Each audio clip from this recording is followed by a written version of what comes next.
Au printemps de 1944, les troupes allemandes stationnées dans le nord de la France commencèrent à recevoir des avertissements concernant des mouvements ennemis de l'autre côté de la Manche. Les ordres étaient précis: surveiller les défenses du mur de l'Atlantique. Les tranchées furent inspectées, les points clés renforcés, des canons installés, des pièges mis en place. Les commandants savaient qu'une attaque allait arriver, mais personne ne disait quand ni par où. À l'aube du 6 juin, l'assaut commença. Le bombardement depuis la mer et le ciel fut constant. Les lignes de communication furent rompues. Les unités qui devaient se déplacer ne reçurent pas l'autorisation à temps. Les groupes se retrouvèrent isolés. Les soldats allemands tinrent bon sans renfort, sous un feu continu, sans aide aérienne. Les défenses tombèrent les unes après les autres. Certains groupes combattirent jusqu'à épuisement de leurs munitions. D'autres furent encerclés. En quelques jours, tout le front commença à s'effondrer. Ceux qui réussirent à s'échapper affrontèrent à la retraite les attaques incessantes, l'encerclement, l'enfermement ou la mort. Que s'est-il passé derrière les lignes allemandes alors que le jour J dévastait la côte française?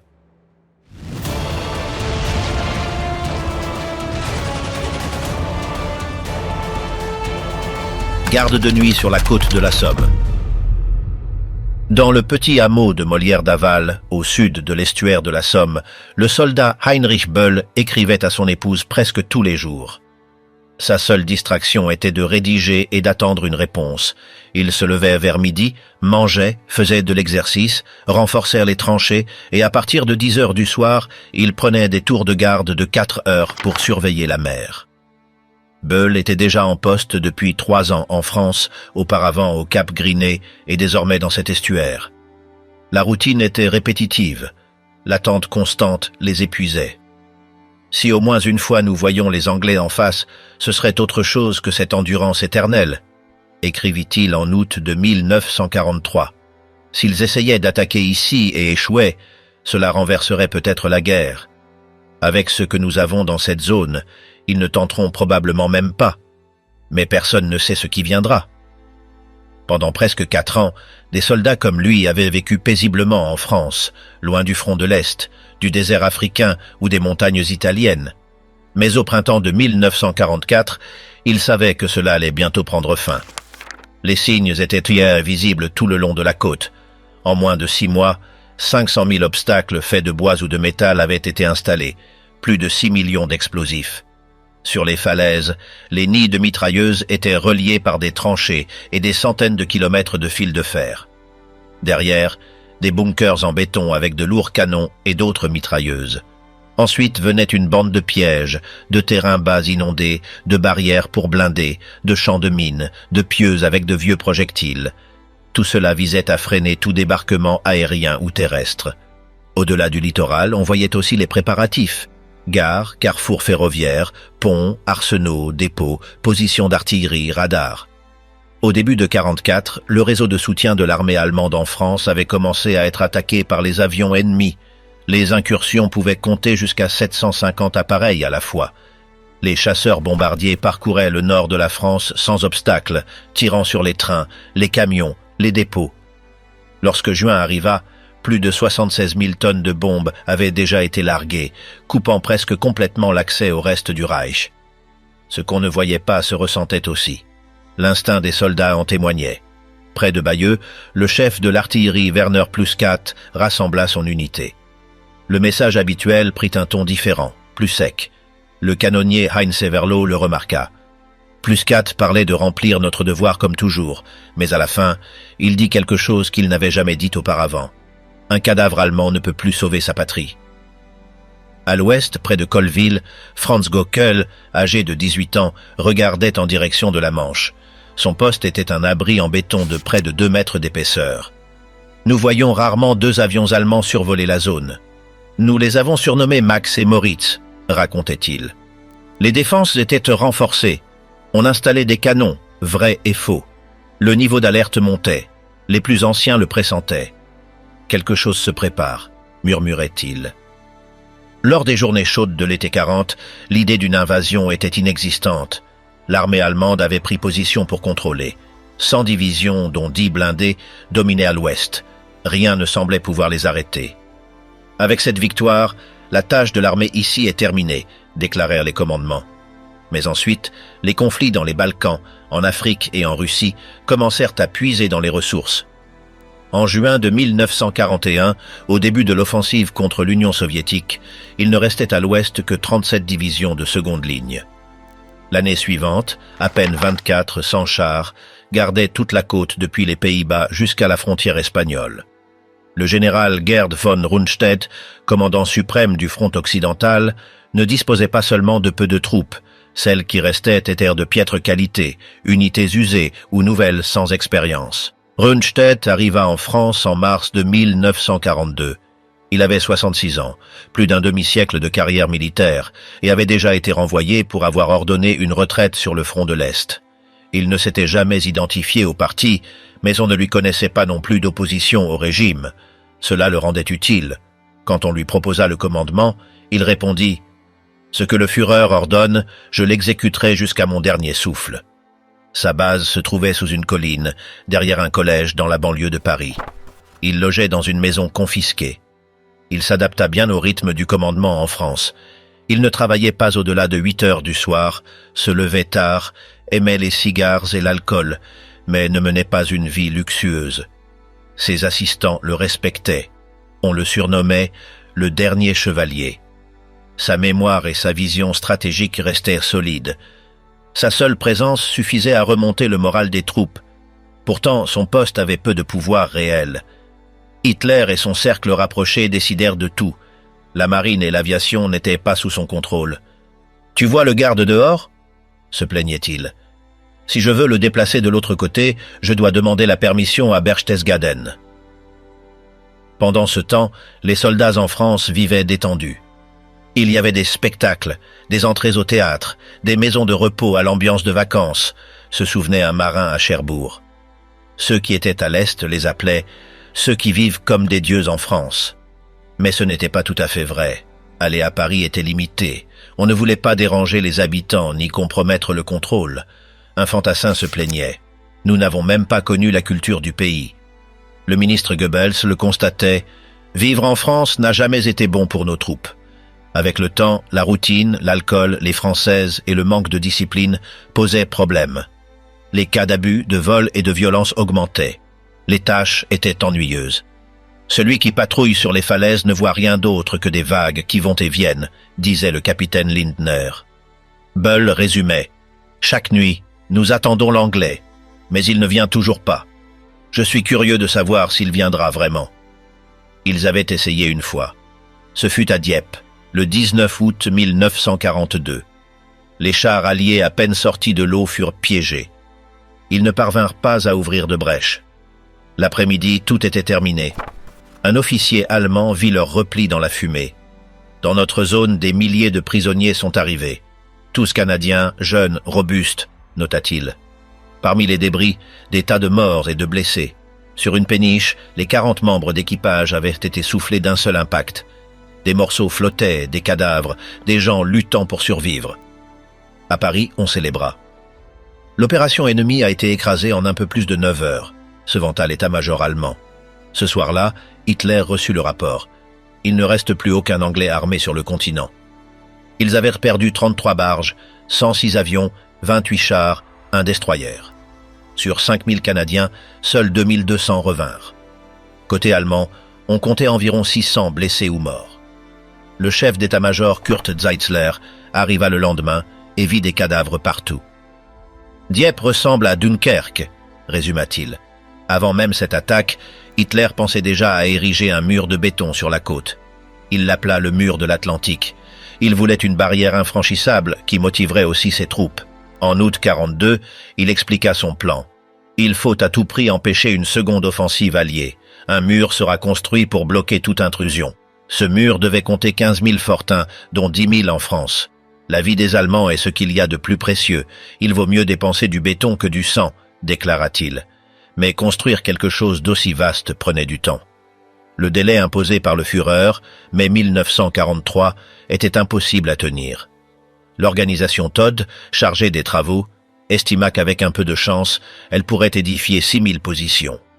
Sur le mur occidental, on affectait un ouvrier par mètre. Pour ce nouveau mur, à peine un tous les 7 mètres. Malgré cela, la construction commença. Il existait déjà 5000 structures. À la mi-43, on en comptait plus de 8000. Environ 250 000 ouvriers y travaillaient. Des points fortifiés furent érigés avec des canons, des mitrailleuses, des tranchées, des barbelés, des pièges à chars. La presse le présentait comme la muraille la plus solide de l'histoire. Un bouclier d'acier et de béton qui protège les valeurs de l'Europe, disait-il. Von Rundstedt avait une autre opinion. Du pur décor. Pour lui, ce mur tiendrait un jour au maximum. Hitler, lui, pensait qu'il résisterait un mois entier. Rommel contre tous, le plan que personne ne voulait suivre. Rommel commença l'année en transformant ses idées en ordre. Son inspection du Pas-de-Calais le convainquit que l'ennemi devait être stoppé dès qu'il poserait le pied. Le moment le plus difficile pour eux est lorsqu'ils touchent terre. Il faut les arrêter là même, insistait-il. C'est pourquoi les plages devaient devenir des pièges. Des pieux furent plantés avec des mines, des structures en acier et en béton furent submergées pour briser les barges, des explosifs furent préparés sur les chemins. Mais pour Rommel, cela ne suffisait pas. Le maréchal proposait que toute la bande côtière, sur 5 à 6 kilomètres vers l'intérieur des terres, devienne une ligne continue d'obstacles, champs de mines, positions de mitrailleuses, pièces anti-chars, mortiers, canons lourds. Selon son évaluation, à ce moment-là, l'ennemi gagnerait. Mais s'il avait quelques mois de plus, il pourrait l'arrêter. « Si nous avons du temps, nous réussirons à les stopper », écrivit-il. Le problème le plus urgent était le contrôle du ciel.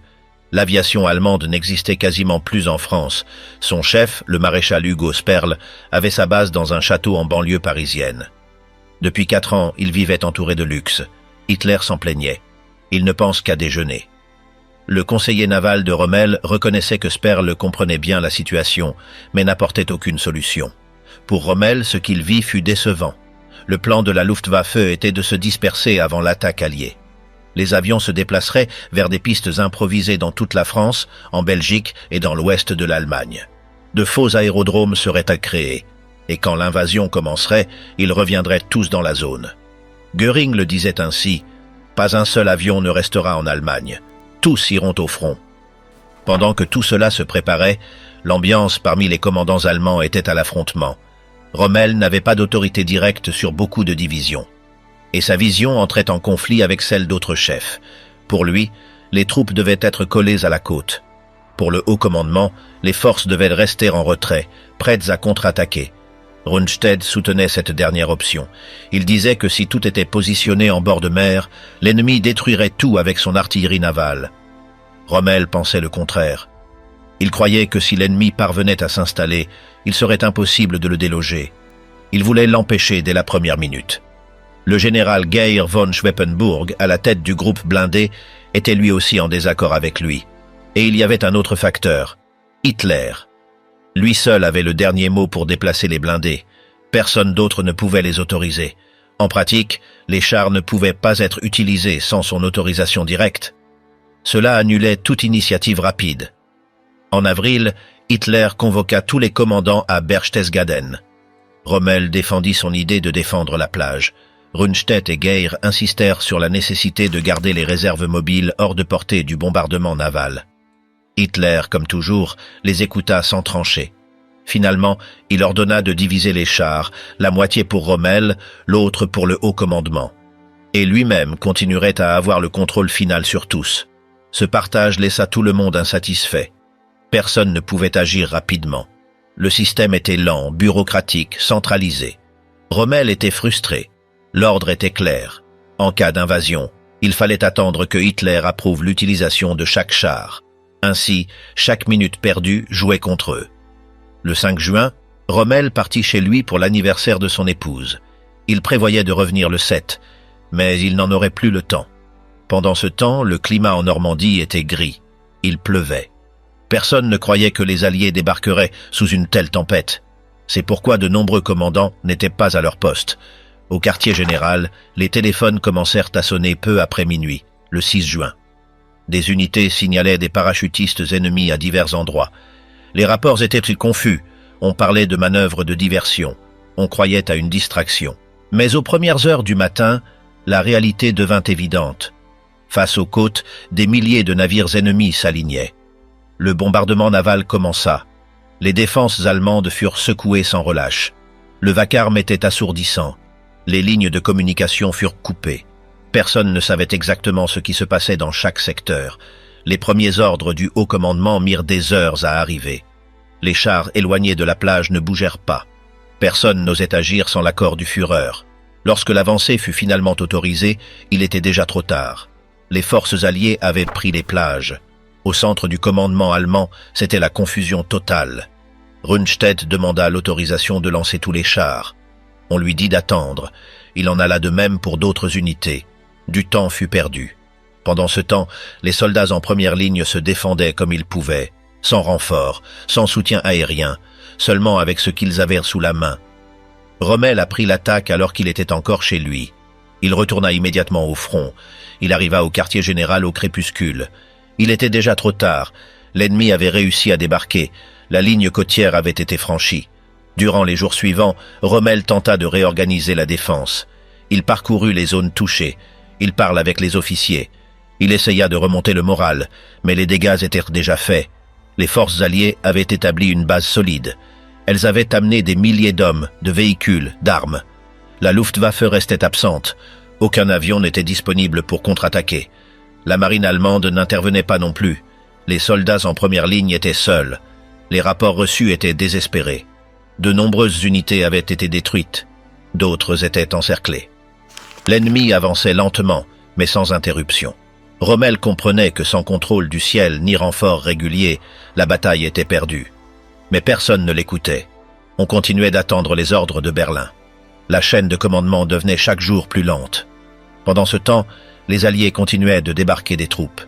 Le maréchal demandait un repli tactique. Il proposait d'abandonner les zones intenables. Mais Hitler refusait. Il ordonnait de résister sur chaque mètre. Personne ne devait céder de terrain. Tout repli était vu comme une trahison. Cette rigidité condamna de nombreuses unités à la destruction. Rommel voyait le front s'effondrer. Il tenta de convaincre ses supérieurs. Il montra des données, des cartes, des rapports. Mais personne ne réagissait. Le commandement restait accroché à l'idée d'une contre-offensive. Il parlait encore de rejeter l'ennemi à la mer. Mais les faits montraient autre chose. Chaque jour, les pertes augmentaient. Les lignes allemandes se rétractaient. Les ressources s'épuisaient. Les troupes étaient à bout.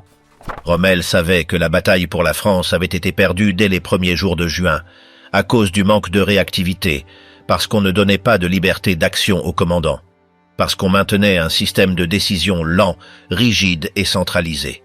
Ainsi, le plan de Rommel fut enterré sous la méfiance, la lenteur et la peur d'agir sans autorisation. Il avait conçu une défense fondée sur la rapidité et l'anticipation. Mais le haut commandement avait choisi l'attente. Quand ils voulurent réagir, il était déjà trop tard. Enfermé dans le béton, le piège du Panzer immobile. Gustav Winter avait commencé la guerre dans une unité de chars. Il termina son service enfermé dans une tourelle immobile, fondue dans le béton, sur la côte normande. Il appartenait au 726e régiment de la 716e division statique. Son poste se trouvait sur une dune, juste derrière la plage de Colville, en face d'Omaha. Le véhicule où il se trouvait ne pouvait plus bouger.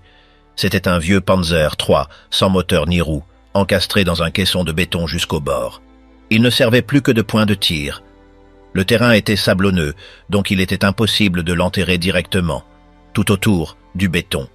À l'intérieur, il ne restait que 2 personnes, le tireur et le chargeur. Le canon fonctionnait à l'aide d'une manivelle. On l'appelait le char de béton. De là, le canon visait le bord de la plage. Sa mission était de tirer sur quiconque tenterait de sortir de l'eau. Sa position faisait partie de la défense principale, juste derrière les mitrailleuses et les canons couvrant le rivage. Avant cela, il avait servi en France et en Russie dans un Panzer III complet. Maintenant, sa seule fonction était de tirer depuis une boîte fixe. Il eut du mal à accepter ce changement. Il avait perdu 2 doigts à cause du gel sur le front russe. Il ne sentait plus une partie de son nez. Ses pieds étaient abîmés. Passer plus d'1 jour dans un char sans chauffage, par des températures sous 0, les avait marqués à vie. Un jour, un équipage entier mourut gelé. Lorsqu'on les sortit, ils ressemblaient à des statues. C'est pourquoi on le muta comme instructeur. Mais il fut ensuite réaffecté. On craignait que son apparence effraie les recrues. On lui fit conduire des camions. Plus tard, comme il était un artilleur expérimenté, on l'envoya sur le mur de l'Atlantique. Le système de tir fut adapté pour qu'il puisse l'utiliser avec 8 doigts. Son aide était un jeune tchéco-allemand, un peu lent, mais enthousiaste. Son poste faisait partie d'un réseau de positions dans les dunes. Il y avait un canon anti-char rotatif, plusieurs abris pour 1 ou 2 hommes, des tranchées pour l'infanterie, et quelques maisons transformées en quartiers généraux, reliées par des tunnels et remplies de pièges. Pour lui, ses défenses étaient faibles, du moins comparées à ce qu'on voyait à l'Est. Mais là, en France, on pensait que les Alliés ne pourraient pas débarquer avec suffisamment de chars. On savait qu'ils avaient des barges, mais pas en quantité suffisante pour transporter des milliers de véhicules en une seule fois. On ne s'imaginait pas la capacité d'organisation de l'ennemi. Les plages étaient couvertes de structures métalliques munies de mines, appelées portes belges, conçues pour faire exploser les chenilles et endommager les barges. Des milliers de ces obstacles couvraient la bande entre la marée haute et la marée basse. Tout semblait très sécurisé. Malgré cela, certains soldats souffraient de ce qu'on appelait la peur de l'invasion. Ils passèrent leur journée à scruter la mer avec des jumelles, dans l'attente de voir quelque chose apparaître. Ils vivaient isolés dans les dunes. L'anxiété augmentait à chaque rumeur. Concrètement, la vie était confortable. Les civils français s'approchaient pour faire du troc malgré les règles. Ils apportèrent du pain, du lait, du cidre, des œufs et même de la viande. En échange, ils recevaient des cigarettes, des lacets ou de l'huile pour les lampes. Ils chassaient aussi des mouettes et des lapins. Leurs abris étaient remplis de nourriture et de boissons. Les officiers venaient inspecter et en prenaient une part. Dans les divisions blindées, cela était interdit, mais dans l'infanterie statique, c'était courant. Le contact avec les Français était cordial. Beaucoup se plaignaient des bombardements alliés. Certains haïssaient De Gaulle, le traitant de traître. Nombreux étaient ceux qui insultaient les Anglais avec rage. D'autres, simplement, vivaient en dehors de la guerre. Ils disaient que les paysans français savaient autant du monde que ceux de n'importe quel autre pays. Winter, qui venait de Berlin, se considérait bien informé.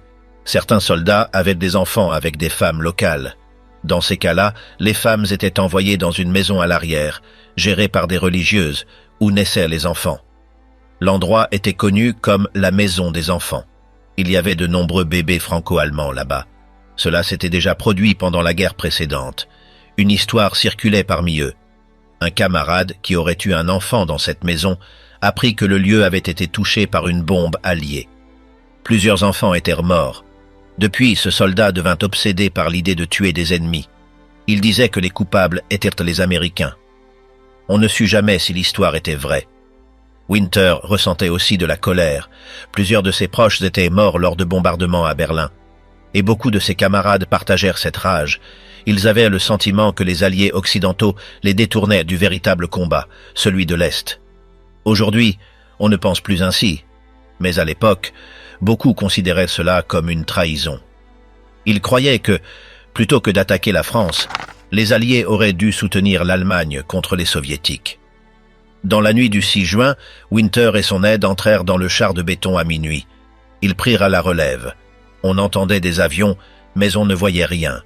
Ils supposèrent qu'il s'agissait d'un autre bombardement habituel. La tourelle était spacieuse, sans moteur, vide à l'intérieur. Elle était équipée d'un canon de 50 mm et d'une lunette télescopique. Elle disposait aussi de jumelles montées pour observer la mer. Il y avait de la lune, on voyait peu. Mais ce n'était pas rare, on ne voyait presque jamais de mouvement. Pendant tout ce temps, ils n'avaient presque jamais vu de navire, pas d'avion non plus. La marine allemande ne disposait pas de grandes unités dans ce secteur. Ils étaient habitués au vide. Vers 5 heures du matin, leur officier passa à cheval. C'était un vétéran de la guerre précédente, et il était fier de son cheval autrichien. Il les avertit qu'il y avait une activité étrange avec des planeurs plus à l'est. Il leur demanda une vigilance maximale. Ils virent des fusées éclairantes dans le ciel, puis des avions traversant les nuages. Ils n'avaient presque pas de défense antiaérienne, à part un seul petit canon derrière eux. Winter commença à se sentir exposé. Le vent apportait un mauvais pressentiment. À 5h15, la lumière augmenta. On ne voyait pas encore de navires, juste des éclairs à l'horizon. Il pensa que c'étaient d'autres fusées. Puis arrivèrent les premiers impacts, d'énormes explosions. Les parois du char tremblaient. C'était un tir naval, quelque chose qu'ils n'avaient jamais vécu ici. Les canons des navires tiraient sans interruption. Chaque impact se ressentait comme un coup dans le ventre. Le jeune Tchèque se jeta au sol en pleurant. Il n'avait que 17 ans. Il n'avait jamais connu le combat. Winter lui cria de se relever, mais le garçon ne réagissait pas. Les bombes continuaient à tomber. Des éclats de métal heurtèrent la tourelle. La fumée entrait par les fentes. Ensuite, le bombardement sembla s'éloigner vers l'intérieur des terres. Winter ouvrit un peu la trappe. Le paysage était un désastre. Un bunker était détruit. Il y avait des cratères partout. Le sable brûlait. Le canon anti-char était encore debout. Son opérateur leva un drapeau vert, le signal qu'il était toujours opérationnel. C'était le soldat qui avait perdu son enfant. À la lumière du jour, Winter vit ce qui venait par la mer. Une ligne interminable de navires. Cela ressemblait à un mur d'acier. Des centaines d'avions passaient aussi au-dessus d'eux. Il ne pouvait pas les entendre, car il était assourdi, mais il sentait la vibration dans l'air. C'était comme si tout le ciel tremblait. Les chasseurs descendirent. Ils tirèrent des rafales sur leur position. Les balles endommagèrent à la tourelle. S'ils revenaient, ils seraient détruits. Mais ils se dirigèrent vers le sud. La fumée recouvrait tout. On ne voyait presque rien. Son camarade était toujours au sol. Quand l'air se clarifia un peu, il regarda de nouveau. Cette fois, il voyait les barges de débarquement s'approcher. Elles étaient lentes. Certaines explosaient en touchant des mines. Une péniche sauta et se brisa. Une autre perdit sa rampe. Les soldats tombèrent à l'eau. Certains bateaux prirent feu. Il y avait des corps flottants, et ils n'avaient même pas encore atteint la terre ferme. Le bombardement reprit. Cette fois plus proche. On ne voyait plus rien. Seulement de la fumée, du bruit, du feu. Ils étaient toujours enfermés dans le char, sans savoir s'ils gagnaient ou perdaient. Les heures passaient. L'ennemi était déjà sur la plage. Mais depuis leur position, ils ne pouvaient rien faire d'autre qu'attendre. Winter savait que les troupes en première ligne étaient en majorité des Russes passés à l'ennemi. Il éprouvait de la pitié pour eux. Ils étaient aussi piégés que lui. Vers l'intérieur de la plage, le combat à courte distance. À mesure que le feu naval frappait les défenses côtières, les barges alliées s'approchaient lentement. Beaucoup étaient touchés par des explosifs enfouis dans le sable. D'autres subissaient des tirs depuis les positions allemandes. Certaines explosaient avant même d'atteindre le rivage. L'eau se remplissait de débris, de corps, de fumée et de métal en feu. À proximité de Vierville, le caporal Franz Mahler, depuis son poste d'observation, décrivait qu'il n'avait jamais vu autant de navires réunis. Il disait qu'il était impossible de les compter. Il distinguait seulement une ligne continue de bâtiments en mer, tirant sans cesse vers la côte. Il se trouvait dans une maison renforcée, utilisée comme poste de surveillance. Elle était entourée de mines, de fils barbelés et d'autres pièges. Depuis le toit, il pouvait suivre les mouvements des navires, bien que la fumée recouvrait tout la plupart du temps. Dans son journal, il écrivit que la première pensée qui lui vint fut que ce matin-là, il allait mourir. Non loin de là, dans un poste de la police militaire allemande, le sergent Oskar Kellner racontait qu'à l'écoute des premiers bombardements, son unité s'était précipitée dans les abris. Il ne savait pas s'il s'agissait d'avions ou de navires. Ils entendaient seulement de fortes explosions et le sifflement des projectiles passant au-dessus. Plusieurs hommes furent blessés par les ondes de choc, sans contact direct avec les impacts. Sa section était chargée de surveiller les carrefours et de contrôler les accès. Mais le chaos les submergea. Ils n'avaient aucune information. Personne ne les informait. Les communications étaient coupées. Les officiers répétaient qu'il fallait attendre les ordres. Pendant ce temps, le ciel était rempli d'avions, la mer d'embarcations, et la terre tremblait. Au nord de Colville, dans une tranchée près de la plage, le soldat Karl Horst Dreher était retranché avec son peloton. À 6 heures du matin, ils commencèrent à voir des silhouettes humaines sortir de la mer. D'abord, ce n'étaient que des ombres floues. Ensuite, ils distinguèrent des casques et des sacs à dos. Les rafales de mitrailleuses commencèrent. Dreher tira sans relâche. Il disait que le recul de l'arme et le bruit lui faisaient oublier tout le reste. Les Alliés continuaient d'arriver. Malgré les pertes initiales, ils progressaient sur le sable. Ils se couvraient entre les obstacles. D'autres tombaient avant d'atteindre le rivage. Certains rampèrent dans l'eau avec leur équipement détrempé et leurs vêtements déchirés. Depuis les positions allemandes, tout semblait se déplacer lentement, comme une masse interminable de soldats. Dreher déclara que la fumée et le vacarme empêchèrent de savoir s'ils étaient encerclés. Ils avaient l'impression de tirer à l'aveugle. Parfois, leurs balles frappèrent l'eau. D'autres fois, ils voyaient quelqu'un tomber. Ils ne savaient pas si c'était l'effet de leur tir ou d'une explosion proche.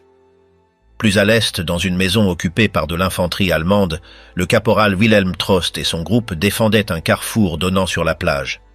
Ils disposaient de fenêtres renforcées avec des meurtrières pour les fusils. Lorsque les premiers soldats alliés passèrent en courant devant la maison, les tirs à courte distance commencèrent. Trost racontait qu'ils pouvaient voir leurs visages. Certains criaient, d'autres tiraient sans viser. Plusieurs furent blessés et tombèrent au sol. De l'intérieur, les Allemands tiraient chaque fois qu'ils apercevaient une silhouette bouger. Un de ses camarades, sans quitter sa position, vida 5 chargeurs. Il ne sut jamais s'il avait touché quelqu'un. Un des parachutistes alliés se retrouva piégé entre la maison et une haie. Il tenta de lancer une grenade, mais fut touché avant. Un autre essaya de se mettre à couvert derrière un poteau, mais une rafale l'abattit. Trost nota qu'il n'avait jamais vu une chose aussi chaotique. L'air était saturé de poussière, de fumée, de cris, de coups de feu. Au bout du chemin, un canon anti-char continuait de tirer sur les véhicules approchant depuis la plage, mais les explosions le réduisirent au silence quelques minutes plus tard. Les débris du canon fumaient encore. On ne vit plus trace des artilleurs. À un autre endroit, un peloton d'artillerie légère tentait de déplacer un canon de 75 mm vers une meilleure position. Il le poussait à plusieurs hommes lorsqu'un projectile tomba à proximité. L'onde de l'explosion les projeta au sol. 2 ne se relevèrent pas. Les autres se replièrent sans le canon. Plus en arrière, sur les routes internes, les renforts tentèrent d'avancer, mais l'aviation alliée bloquait chaque tentative. Chaque colonne qui se découvrait était bombardée. Certains véhicules s'enflammaient sans même être arrivés au front. Les survivants se dispersaient à travers les champs, sans savoir où aller. Un officier du bataillon 316 écrivit que tout ce qu'ils avaient répété pendant les entraînements ne servait à rien dans cette situation. Qu'aucun ordre ne restait valable plus de 10 minutes, que chaque section combattait seule, sans savoir ce que faisaient les autres, que la seule chose qu'ils pouvaient faire était de résister jusqu'à épuisement des munitions. Les tireurs d'élite allemands se déplaçaient entre les ruines des maisons, cherchant des positions en hauteur. De là, ils tentaient de ralentir l'avancée ennemie. Certains parvenaient à tirer plusieurs coups avant d'être repérés. Mais dès qu'un observateur allié les localisait, toute la zone était balayée par des tirs de mortier ou des lance-flammes. L'un d'eux, le caporal Reinhard Kocher, se cachait dans le clocher d'une église détruite. Il avait un fusil avec une lunette de visée. Durant les 2 premières heures, il effectua au moins 12 tirs. Ensuite, un groupe de soldats britanniques repéra sa position et utilisa un lance-grenade pour la neutraliser. Kocher mourut à l'intérieur du clocher, enseveli sous les décombres. En mer, les navires continuèrent de tirer. Les positions allemandes sur les falaises ne tenaient plus. Les explosions brisaient les structures en béton. Beaucoup de soldats moururent sans quitter leur bunker. D'autres furent ensevelis sous les éboulements. Il n'y eut aucune évacuation. Personne ne les aida. Dans l'après-midi, plusieurs points de la défense avaient déjà été pris. Les forces alliées avaient franchi la plage et entraient dans les villages voisins. Là, les combats continuaient maison par maison. Les Allemands s'étaient retranchés dans des chambres et des caves. Mais l'ennemi disposait de plus d'hommes, plus d'armes, plus de véhicules. Dans une rue de Saint-Laurent-sur-Mer, un groupe de soldats allemands fut encerclé dans une habitation. Ils refusèrent de se rendre. Les Alliés lancèrent des bombes incendiaires. Les cris de ceux qui étaient à l'intérieur se firent entendre pendant plusieurs minutes. Puis tout redevint silencieux. À la tombée de la nuit, les forces allemandes ne contrôlaient déjà plus le littoral. Les lignes étaient brisées. Les communications n'existèrent plus. De nombreux commandants étaient morts ou portés disparus. Les troupes restaient seules, piégées entre l'ennemi et la mer. Ce qui avait commencé comme une attente interminable se termina dans un chaos absolu. Des défenses établies depuis des années furent dépassées en quelques heures. Ceux qui avaient juré de résister jusqu'au bout tentaient désormais de survivre sur un terrain qui ne leur appartenait plus. Commandement submergé, des décisions qui ne sont jamais arrivées. Aux premières heures du 6 juin, le quartier général de Rundstedt à Saint-Germain-en-Laye ne recevait toujours pas d'informations claires. Les lignes étaient effondrées. Seuls des rapports isolés arrivaient. La radio transmettait du chaos. Les messages étaient courts, confus et répétitifs. Personne ne savait combien de plages étaient attaquées, ni si l'offensive était totale ou une diversion. Rundstedt, maréchal en chef de l'Ouest, n'avait pas de contrôle direct sur toutes les unités. Beaucoup de troupes répondaient à d'autres commandements. Certaines étaient sous les SS, d'autres sous le commandement de Rommel. Certaines ne répondaient même à personne à ce moment-là. Chaque division agissait de son propre chef, avec les moyens disponibles. Il y eut des commandants qui ne reçurent aucun ordre de toute la journée. Le principal problème fut le contrôle des blindés. Les chars de réserve étaient répartis entre Rommel, Geir von Schweppenburg et Hitler lui-même. Mais personne n'avait l'autonomie de les déplacer. L'ordre de libérer les blindés devait venir directement du quartier général du Führer. Et à ce moment-là, Hitler dormait.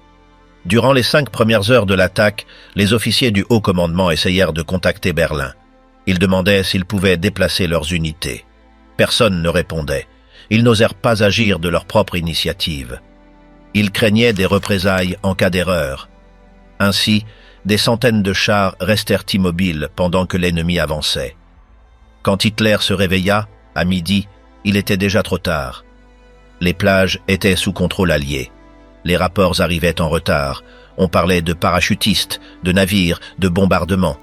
Le Führer, surpris, exigea des détails.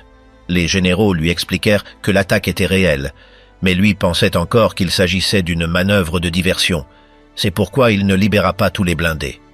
Il autorisa seulement le déplacement partiel de certaines unités. Il déclara qu'il fallait attendre la véritable attaque qui aurait probablement lieu à Calais. Il croyait que les débarquements en Normandie étaient un leurre. Cette idée retarda encore davantage la réaction allemande. Pendant ce temps, au quartier général de Rommel, la situation était différente. Le maréchal était parti la veille pour rendre visite à son épouse. Il ne revint que dans l'après-midi du 6. À son arrivée, il trouva le chaos. Les troupes étaient dépassées. Les plages appartenaient déjà à l'ennemi. Les accès étaient bloqués, les routes devenues impraticables à cause des bombardements. Il était impossible d'envoyer des renforts. Rommel tenta de réorganiser la défense. Il proposa une contre-attaque immédiate avec les divisions blindées, mais il n'avait pas l'autorité de les déplacer. Il demanda l'autorisation à Berlin. Il n'y eut aucune réponse. Le temps passait. Certains généraux comme Mark, à la tête de la 84e division d'infanterie, décidèrent d'agir de leur propre initiative.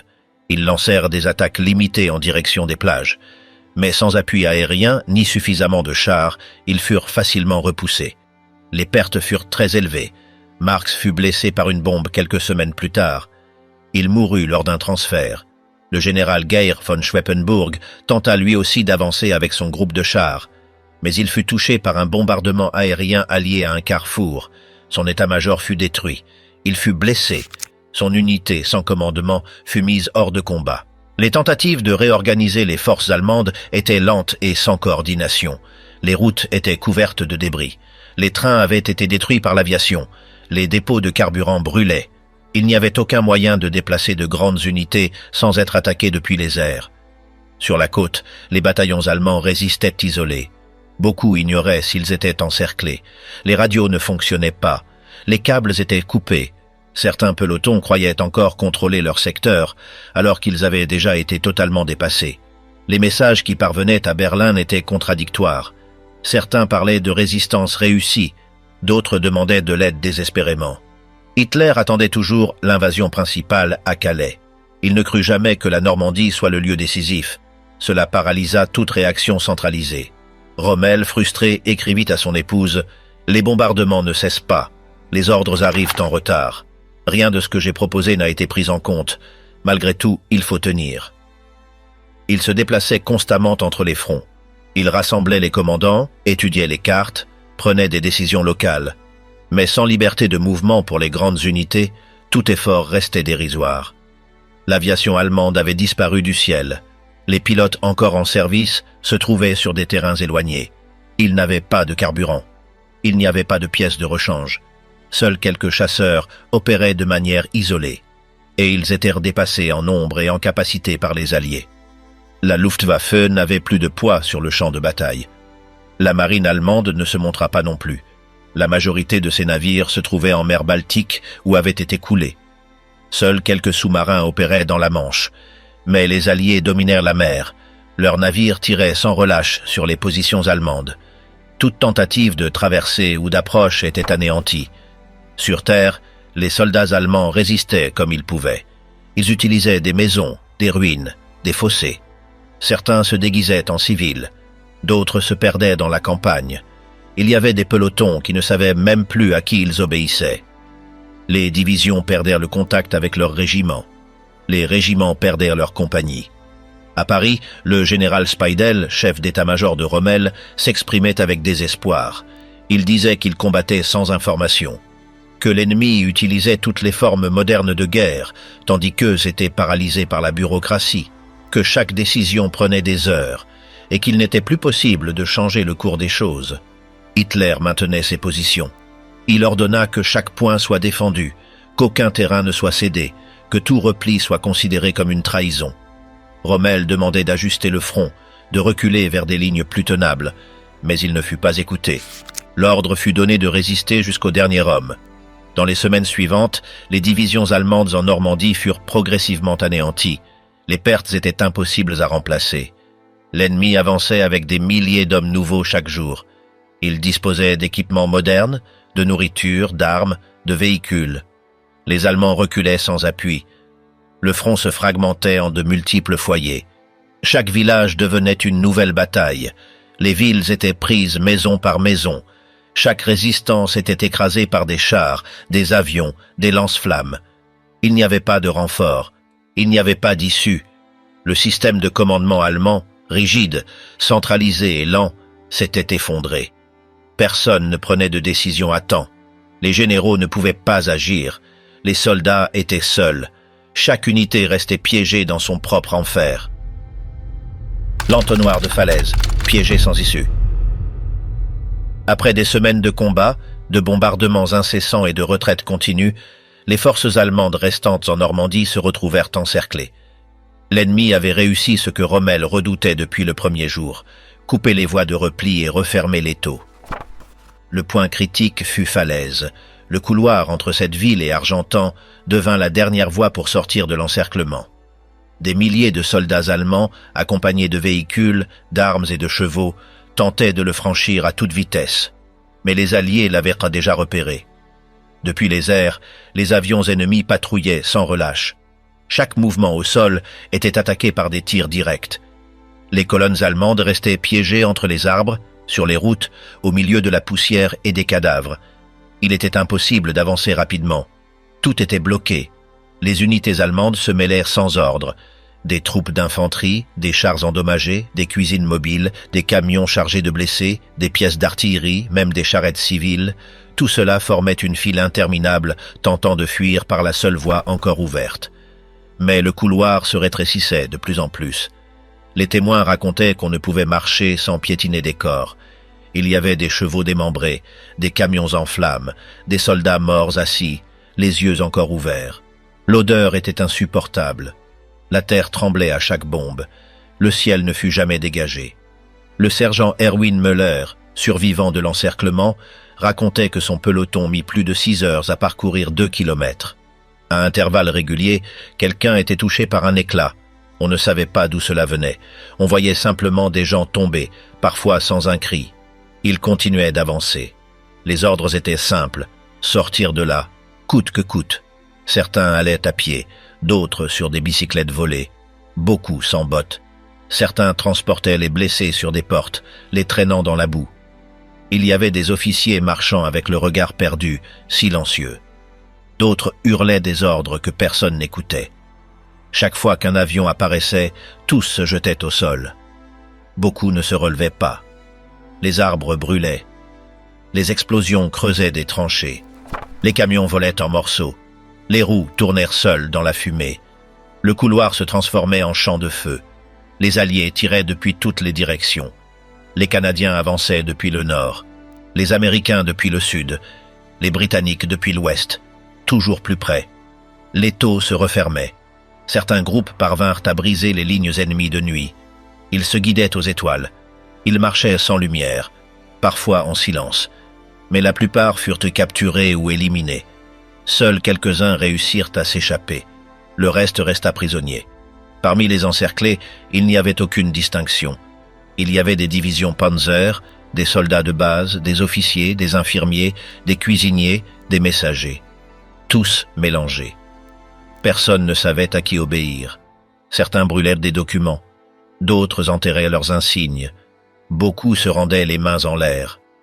Le lieutenant Friedrich Weber racontait que pendant 3 jours, ils ne mangèrent rien. Ils buvaient l'eau des flaques. Ils dormaient parmi les morts. Les chaussures s'enfonçaient dans la boue mêlée de sang. Les vêtements sentaient la fumée. Les armes n'avaient plus de munitions. Il ne restait que des couteaux, des pelles, des poings. L'artillerie alliée ne cessait jamais. Ils bombardaient par vagues. Quand les obus se taisaient, venaient les chasseurs. Puis les mortiers. Ensuite de nouveau les obus. Le bruit ne cessait jamais. On ne pouvait parler qu'en criant. Les oreilles saignaient. Certains perdaient la notion du temps. Les routes étaient jonchées de véhicules abandonnés. Des camions remplis de munitions explosaient comme des feux d'artifice. Les flammes atteignaient les arbres. Tout brûlait. Certains se couvraient avec des couvertures mouillées. D'autres s'enterraient dans des fossés. Personne n'était en sécurité. Au centre du couloir, une colonne de chars tenta d'avancer. Un seul passa. Les autres restèrent coincés, pris entre des corps et de la ferraille. Les soldats se réfugièrent sous les blindés. Mais ils furent touchés tout de même. Le feu aérien s'infiltrait par les ouvertures. Il n'y avait plus d'échappatoire. Le général Eberbach, chef du groupe Panzer, fut capturé en tentant de traverser. Il se trouvait dans un véhicule léger, sans insigne. Les Alliés l'interceptèrent sur un chemin secondaire. Il ne résista pas. Il savait que tout était perdu. Dans les dernières heures, certains groupes allemands tentèrent de se frayer un passage par la force. Ils attaquaient avec ce qu'ils avaient. Certains portaient des lance-grenades, d'autres tiraient depuis des bicyclettes. Ils avançaient au milieu des explosions. Très peu y parvenaient. Un peloton qui réussit à s'échapper par une forêt voisine mit 5 jours à atteindre un point sûr. Sur 27 hommes, seuls 7 survécurent. L'un d'eux écrivit que la seule chose dont il se souvenait était le bruit des avions et l'odeur de chair brûlée. Le champ entre Falaise et Argentan resta couvert de débris. Pendant des semaines, les habitants de la région virent des colonnes de fumée, des carcasses de chars, des restes humains, des chevaux morts. Le sol était devenu noir. L'air sentait toujours la mort. Les Alliés ne ramassèrent pas immédiatement les corps. Le champ fut laissé tel quel. Certains soldats prirent des photos à côté des décombres. D'autres ne voulurent pas regarder. Le couloir fut baptisé par les Français la chaussée de la mort. Les chiffres officiels indiquaient qu'entre 50 000 et 60 000 soldats allemands furent encerclés. Plus de 10 000 moururent dans l'étau. Des milliers d'autres furent capturés. Seule une fraction parvint à s'échapper. L'armée allemande en Normandie fut anéantie. Après Falaise, le front occidental ne put plus arrêter l'avancée alliée. La défense allemande devint une série de lignes improvisées. L'ordre disparut. Le commandement devint symbolique. Le moral s'effondra. Ce qui avait été une force organisée finit en un groupe de survivants. L'encerclement de Falaise scella le destin de l'armée allemande en France. Ce ne fut pas une bataille, ce fut un massacre lent, sous ciel ouvert, sans protection, sans commandement, sans espoir. Captifs sans commandement, les jours suivant la reddition. Après l'effondrement en Normandie, des milliers de soldats allemands tombèrent aux mains des Alliés. Beaucoup se rendirent les mains levées. D'autres furent capturés parmi les décombres. Certains erraient sans but, cherchant un endroit où se rendre. Les divisions avaient cessé d'exister en tant que structure. Il ne restait que des groupes isolés. Sur les routes rurales, des colonnes de prisonniers avançaient à pied. Ils n'avaient que ce qu'ils portaient. Certains étaient pieds nus, d'autres avec des bandages de fortune, le visage couvert de poussière. Beaucoup étaient blessés, d'autres en état de choc. Ils marchaient en silence, surveillés par des gardes armés. Ils ne savaient pas où on les emmenait. Les Alliés improvisèrent des camps de détention.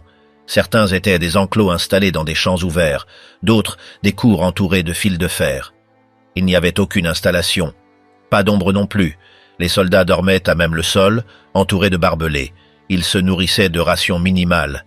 Certains passèrent des jours sans eau potable. Un officier allié écrivit que les prisonniers allemands ressemblaient à des fantômes, maigres, sales, épuisés. Certains avaient le regard vide, d'autres demandaient des nouvelles de leur famille. Beaucoup pleuraient en voyant leurs camarades morts au bord du chemin. Personne ne parlait de victoire. Dans un camp près de Bayeux, plus de 5000 soldats furent regroupés. Il n'y avait ni toilette, ni assistance médicale. Juste quelques seaux pour les déchets. Les maladies se propageaient rapidement. La chaleur de l'été aggravait tout. Les cris de douleur se faisaient entendre jour et nuit. Certains prisonniers tentèrent de s'organiser. Ils formèrent des rangs, établirent des tours de garde. D'autres abandonnaient complètement. Il y avait des hommes qui ne bougèrent pas pendant des heures. Un soldat français, présent sur place, racontait que la plupart ne répondirent pas quand on leur parlait, comme si leur esprit s'était éteint. Les officiers allemands furent aussi capturés. Beaucoup cachaient leur grade pour éviter les représailles. Ils se débarrassaient de leurs insignes, brûlaient des documents. Certains furent reconnus par leurs propres soldats. D'autres tentèrent de se fondre parmi les simples prisonniers. Dans l'un des camps, un général fut identifié à sa posture et à sa manière de parler. Les soldats britanniques le séparèrent et l'interrogèrent. Il refusa de répondre. Il demanda seulement de l'eau et une chaise. Il passa 3 jours en silence. Puis il fut transféré. Les conditions variaient selon les camps. Certains étaient mieux organisés, d'autres improvisés. Les soldats capturés étaient interrogés par des officiers alliés. On leur posait des questions sur les positions, les unités, les plans. Beaucoup ne savaient pas quoi répondre. Ils répétaient simplement que tout était terminé. En Normandie, les camps se remplirent rapidement. Quand il n'y avait plus de place, les prisonniers étaient envoyés vers l'intérieur de la France. Certains furent transportés en camion, d'autres marchèrent pendant des jours. Il y eut des marches de 20, 30, jusqu'à 40 kilomètres sous le soleil. Plusieurs moururent d'épuisement. Un jeune de 19 ans, enrôlé quelques mois plus tôt, raconta qu'il marcha 3 jours sans nourriture. Il se nourrissait de racines. À son arrivée au camp, il fut séparé de son groupe. Il ne revit plus personne de connu. Il passa 1 mois enfermé dans un camp entouré de barbelés, dormant sur de la pierre. Ensuite, on l'envoya en train en Angleterre. Certains officiers alliés traitèrent les prisonniers avec respect. D'autres non. Il y avait des mauvais traitements, des insultes, des coups. Plusieurs soldats allemands furent frappés par des civils français en traversant des villages détruits par les bombardements. Personne n'intervenait. Les Français avaient perdu leur maison, leur famille, leurs récoltes. Ils voyaient dans les prisonniers les responsables de tout cela. Certains leur crachèrent dessus, d'autres leur lancèrent des pierres. Dans certains villages, on obligeait les soldats allemands à nettoyer les décombres, enterrer les corps ou ramasser des restes. Dans un village du Nord, un groupe de soldats fut contraint de travailler à la reconstruction d'une église. Ils dormaient dans une étable. Ils mangeaient 1 fois par jour. Le curé local leur lisait des passages de la Bible à haute voix. L'un des soldats racontait que, même s'il ne comprenait pas les mots, il se sentait puni. Les prisonniers blessés étaient conduits dans des hôpitaux de campagne. Là, ils recevaient des soins médicaux de base. Ceux qui pouvaient marcher retournaient dans les camps. Les plus gravement atteints restèrent sur des civières, entre cris et mouches. Certains étaient opérés sans anesthésie complète. Il manquait de médecins, il manquait de matériel. Les soldats amputés étaient isolés. Des baraques entières étaient réservées aux mutilés. Il y avait des rangées d'hommes sans jambes, sans bras, les yeux bandés. La plupart ne parlèrent pas. Ils regardèrent le plafond. Certains se traînaient pour se déplacer. La Croix-Rouge visita certains camps. Elle enregistra des cas. Elle distribua de l'eau et des médicaments. Mais elle ne pouvait pas tout couvrir. Les autorités alliées avaient d'autres priorités. Les routes, les approvisionnements, leurs propres troupes. Les prisonniers venaient après. Lors des interrogatoires, les Alliés cherchaient des informations utiles. Beaucoup d'Allemands remettaient des cartes, des localisations, des noms. D'autres refusaient de parler. Il y avait de la peur. Ils ne savaient pas s'ils allaient être fusillés. Il y avait des rumeurs. Certains disaient qu'ils seraient envoyés en Sibérie, d'autres qu'ils seraient utilisés comme esclaves. Personne ne connaissait la vérité. Peu à peu, les prisonniers furent transférés dans d'autres pays. Certains furent envoyés en Angleterre, d'autres aux États-Unis. Plusieurs finirent dans des camps d'Afrique du Nord. On les utilisait pour les travaux agricoles, pour construire des routes, pour nettoyer des ruines. Les officiers étaient envoyés à part. Certains furent jugés. D'autres restèrent enfermés des années sans connaître leur sort. Il y eut des cas d'officiers restés prisonniers pendant 4 ou 5 ans avant d'être libérés. Lorsqu'ils revinrent, leur famille n'était plus là. Le courrier était contrôlé. On ne pouvait écrire qu'une fois par mois. Beaucoup ne reçurent jamais de réponse. D'autres recevaient des lettres censurées. Certains soldats écrivaient sans arrêt, sans savoir si quelqu'un les lisait. Dans les camps, le temps s'arrêtait. Les jours passaient sans différence. Certains jouaient avec des cailloux. D'autres comptaient les pas entre les clôtures. Des chorales se formaient, de petits groupes de musique, des équipes de football improvisées. Mais l'atmosphère restait celle de la défaite. L'un des prisonniers, boulanger avant la guerre, écrivait des poèmes sur des serviettes. Ils gardaient chacun dans une boîte en carton. Il disait qu'il voulait se souvenir qu'il avait encore quelque chose à lui. Des années plus tard, il fut libéré. Sa boîte de poèmes fut la seule chose qu'il emporta avec lui. La captivité ne fut pas seulement une réclusion physique. Ce fut une pause forcée, un silence qui dura des années. Pour beaucoup, la guerre ne se termina pas avec la reddition. Elle continua dans l'attente, dans l'incertitude, dans les jours sans nom derrière les barbelés. Le bunker et l'écho, décision depuis l'enfermement. Alors que le front s'effondrait en Normandie, Hitler restait dans son quartier général de Rastenburg, entouré de cartes, de rapports incomplets et de généraux craintifs. Il recevait les nouvelles par fragments. Les messages arrivaient avec retard. Ce qui se passait sur le terrain mettait des heures à atteindre son bureau. Durant les premiers jours de l'invasion, il refusa d'admettre que la Normandie était le lieu principal de l'attaque. Il restait convaincu que le véritable débarquement aurait lieu à Calais. Il ordonna de ne pas bouger les réserves. Il ordonna d'attendre. Les divisions blindées restèrent immobiles. Quand les rapports indiquèrent que les Alliés avaient brisé les défenses et progressaient à l'intérieur des terres, Hitler réagit avec colère. Il accusa ses commandants d'agir sans volonté. Il cria qu'ils avaient désobéi, qu'ils n'avaient pas eu confiance en ses décisions. Il disait qu'on l'avait trahi. Il réunissait son cercle de confiance dans de longues séances nocturnes. Il passait en revue chaque secteur du front. Il pointait des routes du doigt. Il posait des questions sur des divisions qui n'existaient plus. Il donnait des ordres qu'on ne pouvait plus exécuter. Il ordonnait de renforcer des positions tombées depuis des jours.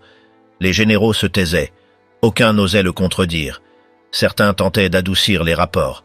D'autres évitaient de parler. Seuls un ou deux, comme Jodl ou Keitel, répétaient ces paroles. Personne ne disait ce qui se passait réellement. Tous redoutaient sa réaction. Rommel, l'un des rares à disposer d'une certaine autonomie, tenta de lui expliquer la situation réelle.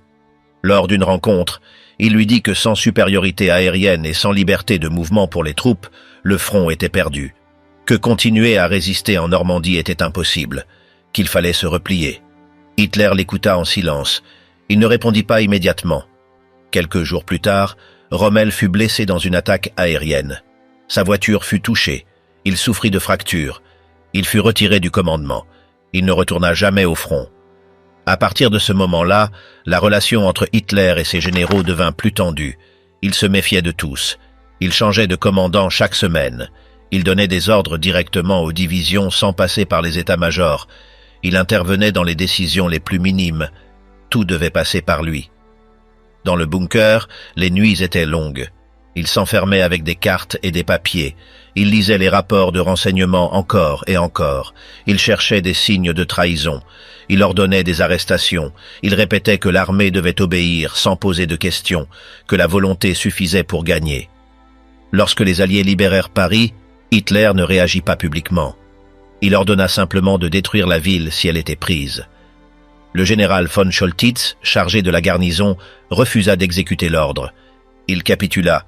Il fut arrêté par la suite. Hitler le traita de lâche. L'état-major ne fonctionnait plus comme avant. Les rapports étaient dissimulés. Les chiffres des pertes étaient manipulés. Les défaites étaient décrites comme des replis tactiques. Les unités détruites étaient passées sous silence. Une réalité fictive se construisait.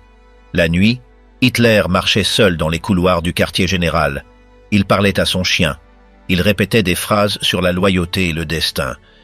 Il notait des idées sur des serviettes. Il envoyait des lettres à des généraux morts. Isolé, il perdait le contact avec le terrain. Il ne faisait plus confiance à personne. Le haut commandement tenta de reprendre le contrôle. Certains généraux, comme Guderian et Model, proposèrent de réorganiser le front. Ils demandaient des replis, une réaffectation des ressources. Mais Hitler s'y opposait. Il ordonnait de résister. Chaque mètre de terrain devait être défendu comme s'il s'agissait de Berlin. Il fit construire des lignes défensives derrière des lignes déjà perdues. Des ressources furent investies dans des bunkers qui ne servirent jamais. Pendant ce temps, on manquait de munitions, de vêtements d'hiver et de carburant. Les soldats recevaient des ordres contradictoires. Personne ne savait quoi faire. Les rapports alliés parlaient d'un ennemi sans commandement clair, de troupes qui combattaient par inertie, de généraux qui demandèrent des ordres à Berlin et ne recevaient que le silence. Le chaos dans le commandement allemand devint évident. En juillet, un groupe d'officiers allemands tenta d'assassiner Hitler. L'attentat échoua, mais il marqua un tournant. Dès lors, Hitler se méfia même de ses assistants. Il changea de résidence. Il renforce sa sécurité. Il s'enferma davantage. L'atmosphère dans le bunker devint plus tendue. Personne n'élevait la voix. Les réunions étaient des monologues. Hitler parlait pendant des heures. Les autres acquiesçaient. Les décisions importantes étaient prises sans débat. L'armée resta soumise à sa volonté. En Normandie, pendant ce temps, les dernières unités allemandes étaient anéanties. Les divisions qui avaient survécu à l'encerclement de Falaise étaient réduites. Les réserves n'existaient plus. Les renforts n'arrivèrent pas. Chaque jour, plus de terrain était perdu. Mais dans le bunker, les cartes montraient encore des lignes. Hitler insistait pour maintenir les positions. Il refusait les retraits. Il ordonnait des contre-attaques avec des unités fantômes.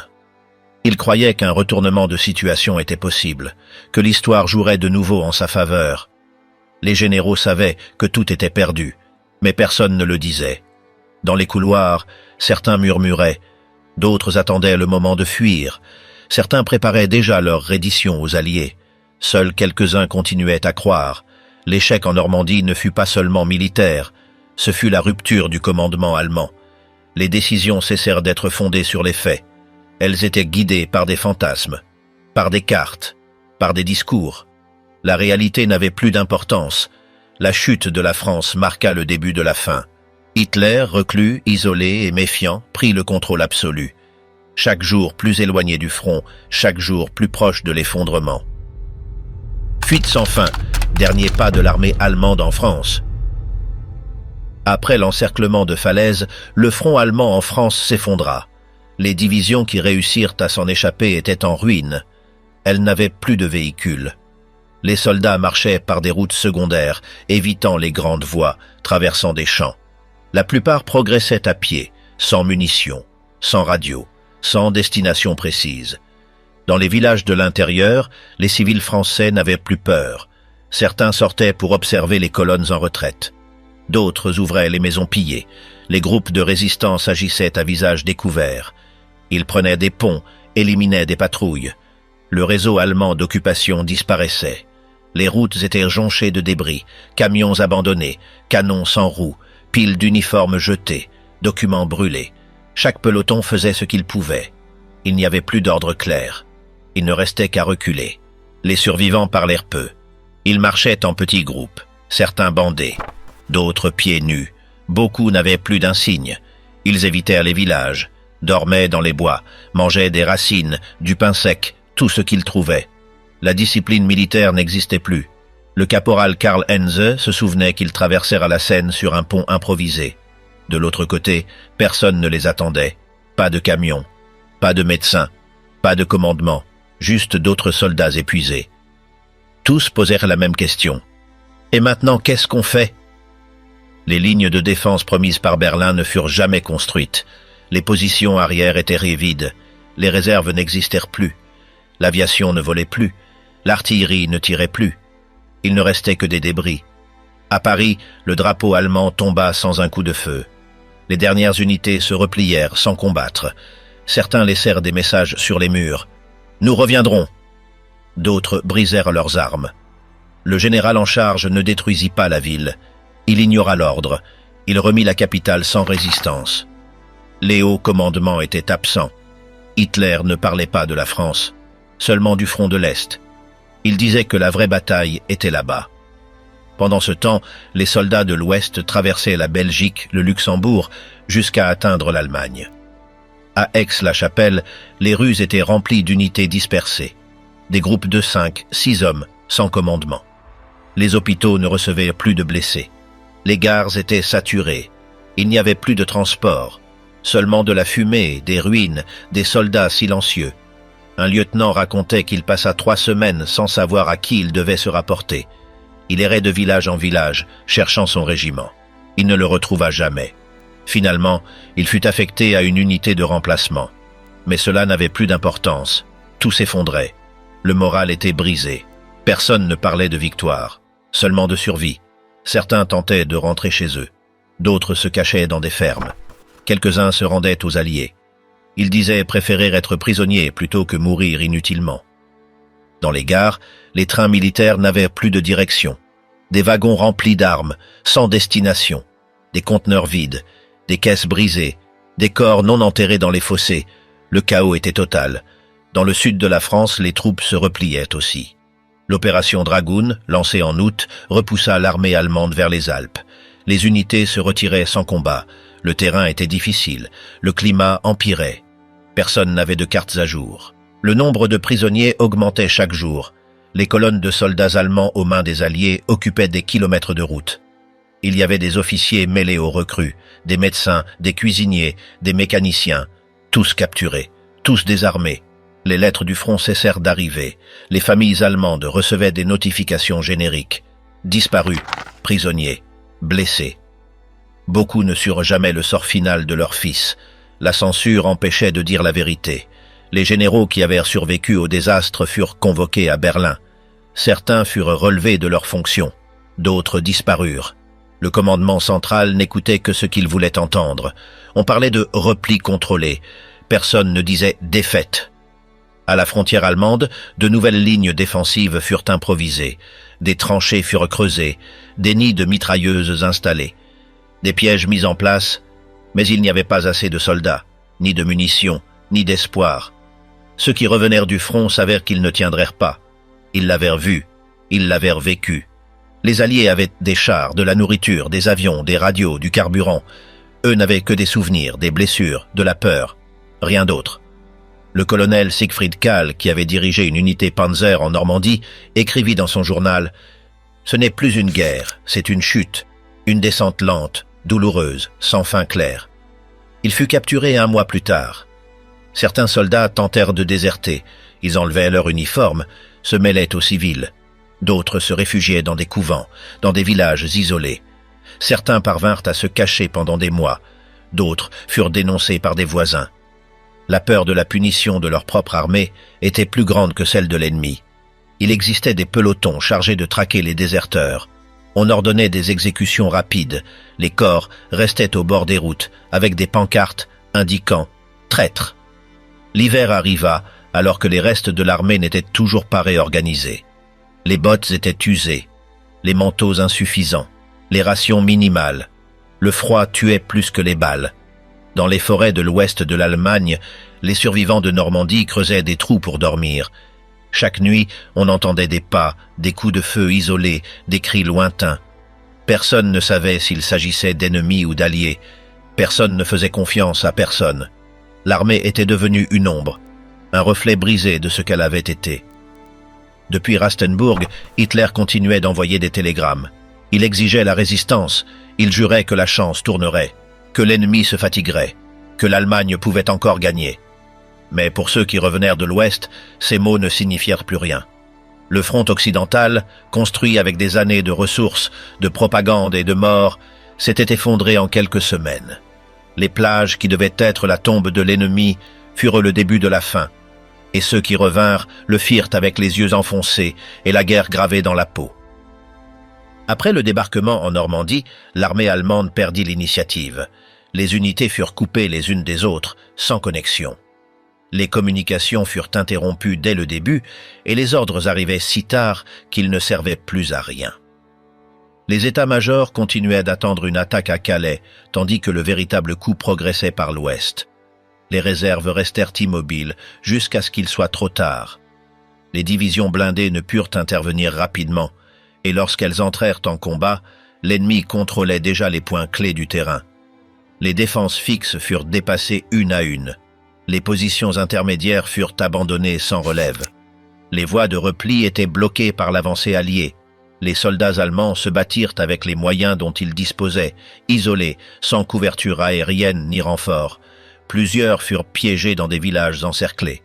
D'autres furent poursuivis pendant la retraite. Ceux qui survécurent parlèrent d'épuisement, de désordre, de feux ininterrompus et de longs silences entre les rafales. Personne ne parla de victoire, seulement de résistance, jusqu'à ce qu'il ne soit plus possible de tenir. La Normandie fut le moment précis où le front occidental allemand cessa d'exister comme structure réelle. Tout se désagrégea de l'intérieur.